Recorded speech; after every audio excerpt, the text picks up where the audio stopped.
اللہ اس بندے کو عطا کرتا ہے جس بندے کے ساتھ اللہ بہت پیار کرتا ہے. یعنی اس دور کے اندر جو قرآن مجید پڑھاتے ہیں، سیکھتے ہیں، سکھاتے ہیں، اس کام میں مشغول رہتے ہیں، وہ اللہ کے محبوب بندے ہیں، اللہ کے پیارے اور پسندیدہ بندے ہیں. میں نے جو آیت کریمہ آپ کے سامنے سورۃ بقرہ کی پہلی آیات تلاوت کی، قرآن مجید میں 6-7 مقامات ایسے ہیں بالکل انہی الفاظ کے ساتھ اللہ رب العالمین نے بیان فرمایا ہے. یہ قرآن مجید ہر ایک کے لیے ہدایت نہیں ہے، یہ قرآن مجید ہر ایک کے لیے رحمت نہیں ہے، یہ قرآن ہر ایک کے لیے شفا نہیں ہے. یہ ہدایت، یہ رحمت اور شفا مومنوں کے لیے ہے جن کے دلوں کے اندر اللہ کا ڈر اور خوف ہے.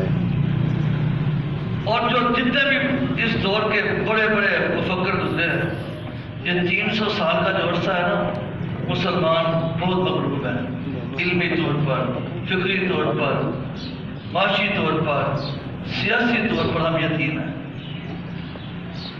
تو جو جن مفکرین نے کتاب کی، مولانا ابو الحسن ندوی رحمۃ اللہ علیہ، بڑے شریر کے نامور مفکر تھے.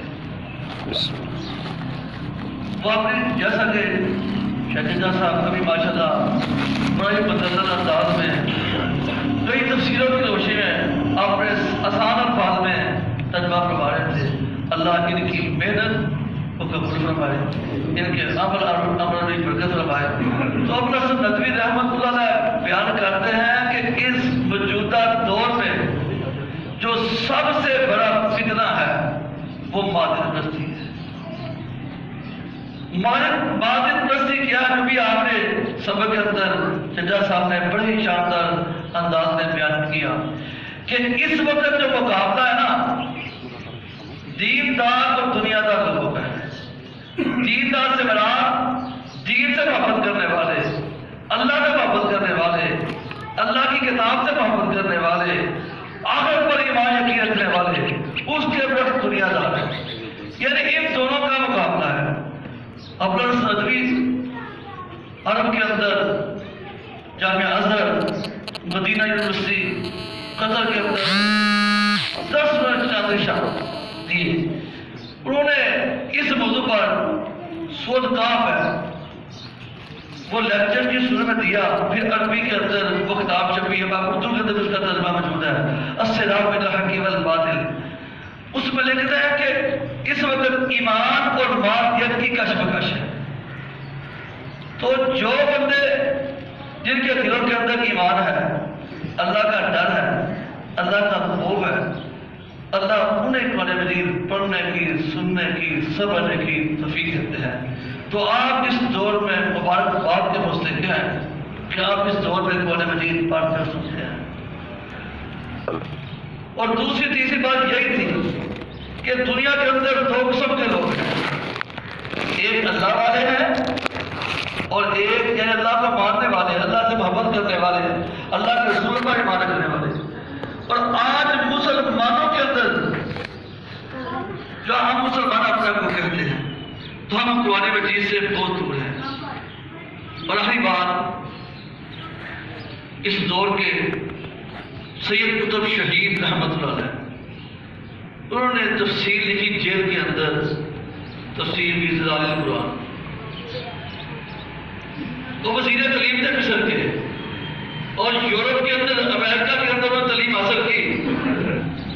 تو وہ بیان کرتے ہیں اپنی تفسیر کے شروع میں کہ جس بندے کو قرآن کا فہم حاصل ہو جائے، قرآن کی سمجھ آ جائے، وہ بندہ وہ دنیا کو غلیظ طریقہ گندا سے نظر آتی ہے کہ دنیا کس غلازت کی طرف جا رہی ہے. تو جو بندہ جتنا اپنا تعلق قرآن کے ساتھ جوڑ لیتا ہے، اس کا فہم اور سمجھ حاصل کرتا ہے، وہ پاکیزگی اور تقوی کے اعتبار سے وہ ایسی بلندیوں پر پہنچ جاتا ہے جس کی انتہا نہیں ہوتی.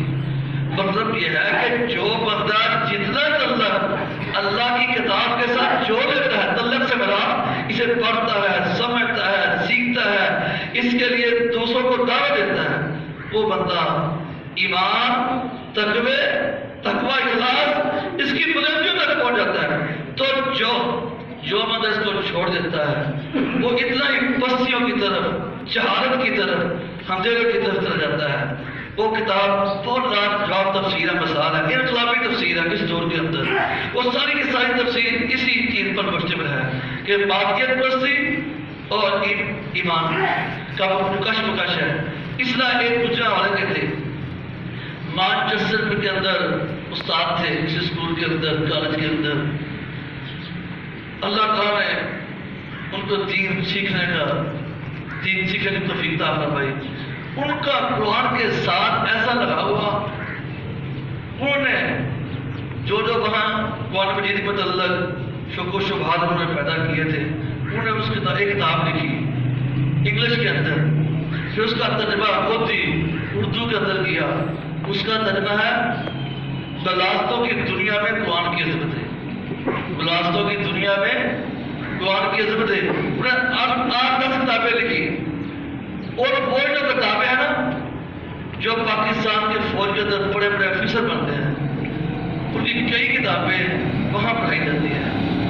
یعنی میرے بیان کرنے کا مطلب انہوں نے وہاں نوکری چھوڑ دی، اپنے آپ کو اسی کام کے لیے وقف کر دیا۔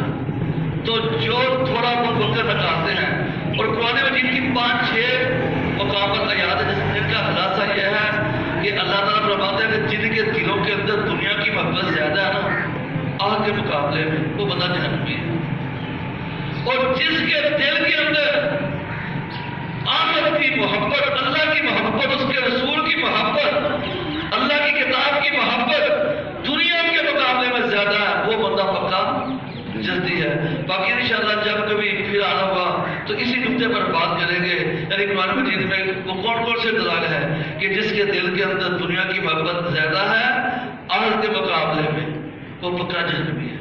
تو اس لیے جو اس دور کے اندر قرآن مجید پڑھتے ہیں، سیکھتے ہیں، سمجھتے ہیں، اس میں کوئی شک و شبہ نہیں کہ ان کے دلوں کے اندر اللہ کی محبت، رسول کی محبت زیادہ ہے۔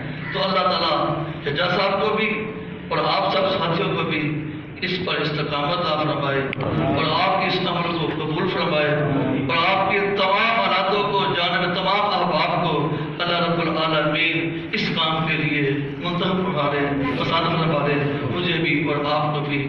اللہ تعالیٰ آپ کو جزائے خیر دے۔ آپ نے چند باتیں سنی، جج صاحب کو شکریہ ادا کرتا ہوں، انہوں نے ہمیں موقع دیا۔ جزاک اللہ خیر۔